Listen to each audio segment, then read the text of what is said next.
Hi friends, அஸ்ஸலாமு அலைக்கும். அல்ஹம்துலில்லாஹ் எல்லோரும் நல்லா இருப்பீங்கன்னு நினைக்கிறேன். ஸோ இன்ஷால்லா உங்களுக்கும் எனக்கும் எல்லாம் வல்ல இறைவன் பரக்கத் செய்வானா ஆமீன். இந்த ஒரு சின்ன துவாவோட நம்மளோட வீடியோவை நீங்கள் நம்ம ஸ்டார்ட் பண்ணலான்னு நினைக்கிறேன்.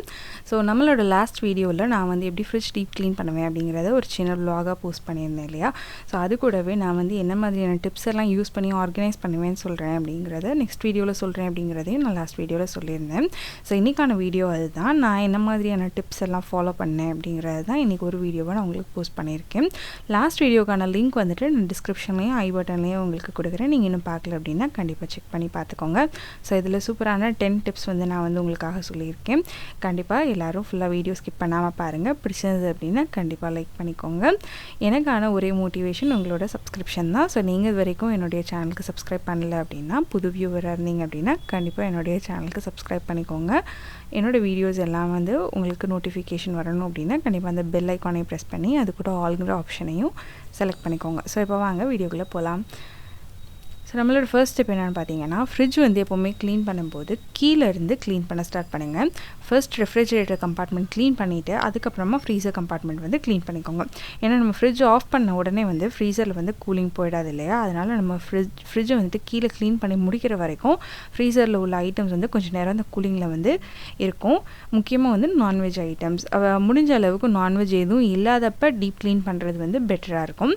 இல்லை அப்படின்னா உங்ககிட்ட கூலர் பாக்ஸ் மாதிரி ஏதாவது இருந்தது அப்படின்னா அதில் வந்து ஃப்ரீசரில் உள்ள ஐட்டம்ஸ் எல்லாத்தையும் அதுக்கு ஷிஃப்ட் பண்ணிவிட்டு கூட நம்ம வந்து க்ளீன் பண்ணிக்கலாம்.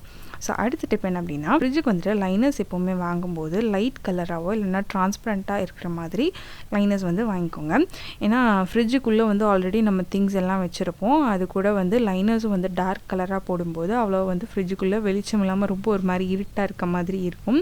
ஸோ எந்த பொருள் எங்கே இருக்குது அப்படிங்கிற மாதிரி நம்மளுக்கே கிளியராக வந்து ஒரு வியூ இருக்காது. அதனால் வந்து லைட் கலர்ஸில் வந்து லைனர்ஸ் போடும்போது நம்மளுக்கு வந்து ஒரு கிளியரான வியூ கிடைக்கும்.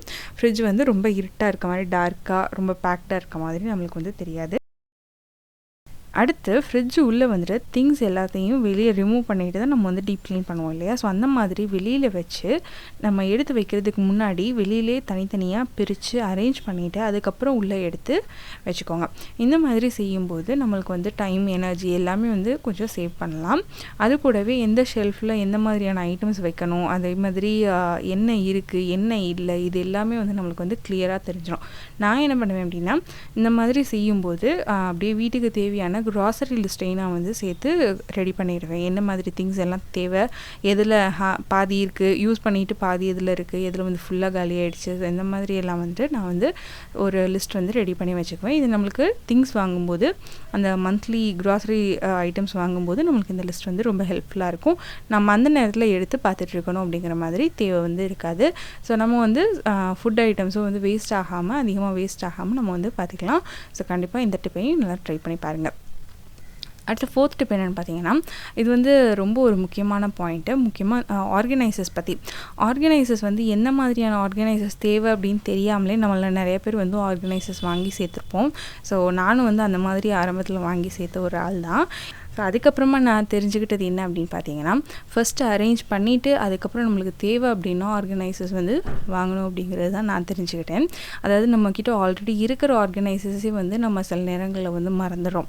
இப்போது பார்த்திங்க அப்படின்னா, என்னோடய ஃப்ரிட்ஜில் இருக்கிற இந்த மூவபிள் ஐஸ் மேக்கர் வந்து எனக்கு வந்து இந்த பாக்ஸ் வந்து தேவையே கிடையாது. ஏன்னா எங்கள் வீட்டில் வந்து யாரும் நம்ம ஐஸ் க்யூப்ஸ் எதுக்கும் யூஸ் பண்ண மாட்டோம். ஸோ அந்த மாதிரி இருக்கும்போது இந்த பாக்ஸ் வந்து பார்த்திங்க அப்படின்னா சும்மா ஜஸ்ட் வேஸ்ட்டாக தான் இருக்குது. அதனால் நான் இந்த ஐஸ் க்யூப் நான் இந்த பாக்ஸை வந்து இப்போ வந்து எக்ஸ்ட்ராவாக இருக்கிற ஸ்பைசஸ் எல்லாமே வந்து வைக்கிறதுக்காக யூஸ் பண்ணிகிட்ருக்கேன். அதே மாதிரி இந்த ஐஸ் ட்ரேயும் இந்த மேக்கரும் வந்து வைக்கிறதுக்கு ஒரு தனி ஒரு கம்பார்ட்மெண்ட் மாதிரி கொடுத்துருந்தாங்க. ஸோ அந்த கம்பார்ட்மெண்ட்டும் பார்த்திங்க அப்படின்னா எனக்கு வந்து யூஸ் ஆகலை. ஸோ அதனால் என்ன பண்ணிட்டேன் அப்படின்னு பார்த்தீங்கன்னா, அதில் வந்து எக்ஸ்ட்ராவாக இருந்த மசாலாஸ் எல்லாத்தையுமே ஃப்ரீசரில் அதுக்குள்ளே வந்து நான் வந்து கவரில் 2 கவர் போட்டு சுற்றி அதுக்குள்ளே அந்த மசாலாஸ் எல்லாத்தையுமே நான் வந்து அடுக்கி வச்சுருக்கேன். ஸோ இது பார்த்திங்க அப்படின்னா இது பக்கத்தில் நான்வெஜ் ஐட்டம்ஸ் வந்து வச்சுருக்கேன். ஸோ இது வந்து எனக்கு வந்து ஒரு டிவைடராகவும் யூஸ் ஆகிட்டுருக்கு. ஸோ இந்த மாதிரி நம்மக்கிட்ட இருக்கிற அவைலபிளாக இருக்கிற சின்ன சின்ன ஆர்கனைசர்ஸை வந்து யூஸ் பண்ணிவிட்டு அதுக்கப்புறம் தேவை அப்படின்னா நம்ம ஆர்கனைசர்ஸில் இன்வெஸ்ட் பண்ணலாம். ஸோ இதுதான் நான் கற்றுக்கிட்டது. உங்களுக்கு இந்த டிப் வந்து ஹெல்ப்ஃபுல்லாக இருக்கா அப்படிங்கிறத கண்டிப்பாக எனக்கு சொல்லுங்கள். ஸோ அடுத்து நம்மளுடைய நெக்ஸ்ட் ஸ்டெப் என்னென்னு பார்த்தீங்கன்னா, நம்ம யூஸ் பண்ணிவிட்டு மீதம் உள்ள இந்த ஸ்பைஸ் பவுடர்ஸ் இதெல்லாம் வந்து ஃப்ரிட்ஜில் வைக்கும்போது அதை ஒரு பாக்ஸில் வச்சு கவர் பண்ணி வைக்கிறது தான் நல்லது. ஸோ அந்த மாதிரி வைக்கும்போது நம்மளுடைய ஸ்பைஸ் பவுடர்ஸ் வந்து கீழே சிந்தாமலும் இருக்கும். ப்ளஸ் ஸ்பைஸ் பவுடர்ஸில் வந்து ஒரு மாதிரி பஞ்சன் ஸ்மெல் வந்து வரும். ஸோ அந்த ஸ்மெல் வந்து ஃப்ரிட்ஜில் வந்து ஸ்ப்ரெட் ஆகாமல் இருக்கும். ஸோ இந்த மாதிரி கவர் பண்ணி வைங்க. அவங்ககிட்ட பாக்ஸ் தனியாக இல்லை அப்படின்னா நம்ம வந்து ஒரு டபுள் கவர் போட்டு சுற்றி நம்ம வந்து வச்சுக்கலாம். ஸோ அடுத்து பார்த்திங்க அப்படின்னா ரொம்ப ரொம்ப ரொம்ப முக்கியமான ஒரு டிப் வந்து இது தான். என்ன அப்படின்னா இது டிப் கூட இல்லை, நம்ம எல்லோரும் கண்டிப்பாக தெரிஞ்சுக்கிற வேண்டிய ஒரு விஷயம். ஸோ இது பார்த்திங்க அப்படின்னா நம்ம ஃப்ரிட்ஜில் இருக்கக்கூடிய ஏர் வெண்ட் அண்ட் அந்த ரிட்டர்ன் ஏர் வெண்ட் அப்படின்னு சொல்லுவாங்க. இந்த 2 இதை பற்றி தான். நம்ம ஃப்ரிட்ஜில் வந்துட்டு ஏர் வெண்ட் எங்கே இருக்குது அப்படிங்கிறத நம்ம வந்து ஃபஸ்ட்டு கண்டிப்பாக தெரிஞ்சுருக்கணும். இது ஒவ்வொரு மாடல் ஃப்ரிட்ஜுக்கும் வந்துட்டு ஒவ்வொரு இடத்துல வந்து சேஞ்ச் ஆகும். ஸோ இந்த ஏர் வெண்ட் மூலமாக தான் என்ன ஆகுதுன்னா ஃப்ரீசரில் இருக்கக்கூடிய கூலிங்கான ஏர் வந்து கீழே ஃப்ரிட்ஜுக்கும், ஃப்ரிட்ஜில் இருக்கக்கூடிய வார்மான ஏர் வந்து மேலே ஃப்ரீசருக்கும் ரிட்டர்ன் ஏர் வெண்ட் மூலமாக சர்க்குலேட் ஆகிட்டே இருக்கும். ஸோ இந்த ஏர் சர்க்குலேஷன் வந்துட்டு ஃப்ரிட்ஜோட ஃபங்க்ஷன் கரெக்டாக இருக்கணும் அப்படின்னா அதுக்கு வந்து இந்த ஏர் சர்க்குலேஷன் ரொம்ப ரொம்ப முக்கியம். ஸோ இதை நம்ம என்ன பண்ணுறோம் அப்படின்னா நிறைய நேரங்களில் தெரியாமல் இந்த ஏர் வெண்ட் எங்கே இருக்குது அப்படிங்கிறதே நம்ம வந்து கவனிக்காமல் அதுக்கு முன்னாடி ஒரு பெரிய ஏதாவது பொருளோ ஏதாவது திக்கான திங்ஸ் எதையாவது வச்சு நம்ம அந்த ஏர் வெண்ட் வந்து பிளாக் பண்ணிடுறோம். ஸோ அந்த மாதிரி பிளாக் பண்ணும்போது ஃப்ரிட்ஜோடைய கூலிங் வந்து கண்டிப்பாக வந்து குறைஞ்சிடும். ஸோ அந்த மாதிரி வந்து பண்ணாமல் பார்த்துக்கோங்க. அதே மாதிரி இந்த ஏர் வெண்ட் இருக்கக்கூடிய அந்த ஷெல்ஃப் வந்து அதுக்கு நேராக ஏர் வெண்ட்டுக்கு நேராக இருக்கக்கூடிய ஷெல்ஃப் வந்து ரொம்ப கூலிங்காக இருக்கும். கிட்டத்தட்ட ஃப்ரீசருக்கு அடுத்து கூலிங்காக இருக்கிறதுன்னு பார்த்தீங்கன்னா இந்த ஷெல்ஃப்ஸ் தான். ஸோ அந்த ஷெல்ஃபில் வந்துட்டு முட்டை, அப்புறம் மெடிசின், சில சிறப்பெல்லாம் வந்துட்டு ஃப்ரிட்ஜில் வைக்கிற மாதிரி கொடுத்துருப்பாங்க. ஸோ அந்த மாதிரி மெடிசின்ஸ் எல்லாம் அந்த இடத்துல ஸ்டோர் பண்ணாதீங்க. கிறிஸ்டலாக வந்து மாறிடும். அதே மாதிரி முட்டையும் வந்து அந்த இடத்துல வந்து ஸ்டோர் பண்ணக்கூடாது. ஸோ இந்த மாதிரி இடங்களில் இந்த ஷெல்ஃபில் வந்துட்டு நம்ம வந்துட்டு தோசை மாவு, சீஸ், மில்க் மேடு, இந்த மாதிரி பட்டர், இந்த மாதிரி ஐட்டம்ஸ் எல்லாம் நம்ம வந்து இந்த இடத்துல வந்து ஸ்டோர் பண்ணி வச்சுக்கலாம்.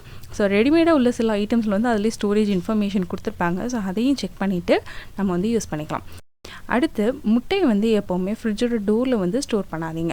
ஃப்ரிட்ஜோடைய டோர் வந்து அடிக்கடி நம்ம ஓப்பன் பண்ணி க்ளோஸ் பண்ணுறதுனால முட்டை வந்து சீக்கிரமாக கெட்டு போயிடும். அதில் டெம்பரேச்சர் வந்து மாறிக்கிட்டே இருக்கும். ஸோ அதனால் ஃப்ரிட்ஜில் வந்து எப்போவுமே செகண்டாக இல்லைன்னா சென்டரில் இருக்கக்கூடிய ஒரு ஷெல்ஃபில் பார்த்து முட்டையை வந்து வச்சுக்கோங்க. அதுதான் வந்து ஃப்ரிட்ஜில் வார்மான ஷெல்ஃபாக இருக்கும். இல்லை நம்மளுக்கு ரூம் டெம்பரேச்சர்லேயே நம்ம வந்து நார்மலாக முட்டையை ஸ்டோர் பண்ணி வச்சுக்கிட்டோம் அப்படின்னா கூட முட்டை வந்து நல்லா தான் இருக்கும். ஸோ அடுத்து பார்த்திங்கன்னா ஃப்ரிட்ஜ்லேயும் சரி ஃப்ரீசர்லேயும் சரி எப்போவுமே கொஞ்சம் ஸ்பேஸ் வந்து ஃப்ரீயாக விட்டுக்கோங்க. அப்போ தான் அவசரத்துக்கு ஏதாவது நம்மளுக்கு வந்து வைக்கிறதுக்கு ஈஸியாக இருக்கும். அது கூடவே ஃப்ரிட்ஜை வந்து ஃபுல்லாக ஸ்டோர் பண்ணி வச்சோம் அப்படின்னா ஏர் சர்க்குலேஷனும் கரெக்டாக இருக்காது. ஃப்ரிட்ஜ் சீக்கிரமாக கெட்டு போயிடும். அடுத்து பார்த்திங்கன்னா ஃப்ரிட்ஜில் எப்போவுமே ஃப்ரீசரில் வந்துட்டு இந்த மாதிரி ஐஸ் பேக் உங்ககிட்ட இருந்தது அப்படின்னா ஐஸ் பேக் வச்சுக்கோங்க. குழந்தைங்க இருக்கிற வீட்டில் கண்டிப்பாக இந்த ஐஸ் பேக்ஸ் வந்து ரொம்ப யூஸ்ஃபுல்லாக இருக்கும். அதே மாதிரி ஃப்ரிட்ஜில் வந்துட்டு ஒரு பாக்ஸில் கொஞ்சமாக கோதுமை மாவு போட்டு வச்சுக்கோங்க. இது நம்மளுக்கு வந்து ரொம்ப யூஸ்ஃபுல்லாக இருக்கும். அந்த ஸ்டவ்வில் வந்து வேலை பார்க்கும்போது ஏதாவது சூடு பட்டுட்டா இல்லை எண்ணெய் தெரிச்சிட்டா இந்த மாவு வந்து உடனே எடுத்து அப்ளை பண்ணோம் அப்படின்னா அந்த இடத்துல நீர் கோர்த்து செப்டிக் ஆகாமல் நம்ம வந்து கொஞ்சம் இது தடுக்கலாம். ஸோ அடுத்து வந்துட்டு இந்த மாதிரி ஃப்ரிட்ஜோடைய டோரில் வந்து எப்போவுமே பேக்கிங் சோடா வந்து வச்சுக்கிட்டோம் அப்படின்னா பேக்கிங் சோடா வந்து ஃப்ரிட்ஜில் இருக்கக்கூடிய கெட்ட வாடை எதுவும் இருந்தது அப்படின்னா அதை வந்து ரிமூவ் பண்ணிட்டோம் அப்படிங்கிறது நம்ம எல்லாருக்குமே தெரிஞ்சது தான். ஸோ இந்த மாதிரி பேக்கிங் சோடா வந்துட்டு ஒரு பாக்ஸ்லேயோ கண்டெய்னரில் எதுலையாவது போட்டு நீங்கள் வந்து ஓப்பன் பண்ணி வச்சுக்கலாம். நான் ஜஸ்ட் கவரோடு ஸ்டோர் பண்ணி வச்சுருக்கேன், அவ்வளோதான்.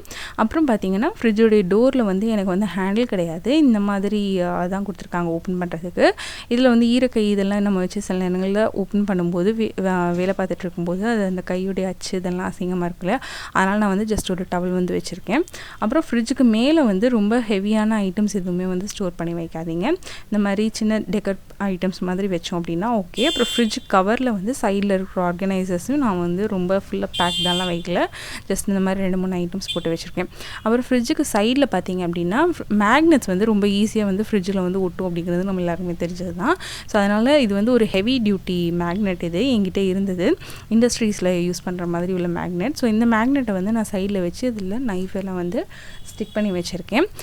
நம்ம நார்மல் மேக்னெட்லாம் வச்சு நைஃப் வந்து ஸ்டிக் பண்ணாதீங்க. ஏன்னா நைஃப்ங்கிறதுனால குழந்தைங்க இருக்க வீட்டில் பார்த்துக்கோங்க, நைஃப் வந்து சீக்கிரம் ஸ்லிப் ஆகி கூட விழுந்துடும். சில மேக்னெட்ஸ் எல்லாம் பார்த்திங்க அப்படின்னா அப்படியே இறங்கிக்கிட்டே வரும், அதுவே அப்படி கீழே வந்துகிட்டே இருக்கும். ஸோ அந்த மாதிரியெல்லாம் வச்சிடாதீங்க, கவனமாக பார்த்து வைங்க. அப்புறம் பார்த்திங்கன்னா ஃப்ரிட்ஜுக்கு முன்னாடி வந்து எப்போவுமே மேக்னெட்ஸ் வந்து நான் வந்து ஒட்ட மாட்டேன். ஏன்னா நம்ம வீட்டு பிள்ளைங்களை பற்றி நம்மளுக்கு தெரியும் இல்லையா. என் பையன்லாம் என்ன பண்ணுவான் அப்படின்னு பார்த்தீங்கன்னா, இந்த பூவில் இந்த கோடி கொடுத்துருக்காங்களே அந்த டிசைன் இருக்குல்ல, அதையே வந்து ட்ராக்காக மாற்றி ட்ரெயின் விடுவான். அதனால் வந்து பார்த்திங்கன்னா ஃப்ரிட்ஜ் வந்து ஃப்ரண்ட்டில் அசிங்கமாக ஸ்க்ராச்சஸ் வந்து விழுகும். ஸோ அதனால் மோஸ்ட்டாக நம்ம வந்து சைடில் மேக்னெட்ஸ் ஒட்டிட்டு ஃப்ரண்ட்டில் வந்து மேக்னெட்ஸ் வந்து தவிர்க்கிறது என்னை கேட்டால் நல்லது. ஸோ அடுத்து பார்த்திங்க அப்படின்னா லாஸ்ட்டாக ஒரு ஃபைனலாக ஒரு சூப்பரான டிப் இது. நம்மளோட ஃப்ரீசர் வந்து ஒழுங்காக ஒர்க் பண்ணுதா அப்படின்னு சொல்லி தெரிஞ்சுக்கிறதுக்கு இந்த மாதிரி ஒரு ஐஸ் க்யூப் மேலே ஒரு காயினை வச்சு ஒரு நாள் ஃபுல்லாக வந்து வச்சுடுங்க. அடுத்த நாள் எடுத்து பார்க்கும்போது அந்த காயின் மேலேயே இருந்தது, அந்த ஐஸ்க்கு மேலே வந்து இருந்தது அப்படின்னா நம்மளோட நம்மளோட ஃப்ரீசரில் வந்து கூலிங் கரெக்டாக இருக்குது அப்படின்னு சொல்லி அர்த்தம். அதே நேரத்தில் அந்த காயின் வந்துட்டு லைட்டாக உள்ளே முழுகின மாதிரி இருந்தாலோ, அந்த காயினுக்கு மேலே தண்ணி வந்து இருந்தால், இல்லை சுத்தமாக காயின் அடியில் போயிடுச்சு அப்படின்னாலாம் நம்மளுடைய ஃப்ரீசருடைய கூலிங் வந்து கரெக்டாக இல்லை, ஈவனாக இல்லை அப்படிங்கிறத நம்ம வந்து தெரிஞ்சுக்கலாம். ஸோ இவ்வளோ தான் ஃப்ரெண்ட்ஸ் இன்றைக்கான வீடியோ. உங்களுக்கு இந்த டிப்ஸ் எல்லாம் கண்டிப்பாக பிடிச்சிருக்கும்னு சொல்லி நினைக்கிறேன். இந்த டிப்ஸ் எல்லாம் தான் நான் ஃபாலோ பண்ணிகிட்ருக்கேன். நானும் வந்துட்டு ஃபாலோ பண்ணிகிட்ருக்கீங்களா, இல்லை இதில் ஏதாவது உங்களுக்கு புதுசாக இருக்கா, பிடிச்சிருந்ததா என்ன அப்படிங்கிறத எனக்கு கண்டிப்பாக கமெண்ட்ஸில் வந்து சொல்லுங்கள். என்னோடய வீடியோஸ் பிடிச்சிருந்தது அப்படின்னா கண்டிப்பாக லைக் பண்ணிக்கோங்க, ஷேர் பண்ணிக்கோங்க, சப்ஸ்கிரைப் பண்ணிக்கோங்க. நம்ம நெக்ஸ்ட் வீடியோவில் மீட் பண்ணலாம். தேங்க்ஸ் ஃபார் வாட்சிங்.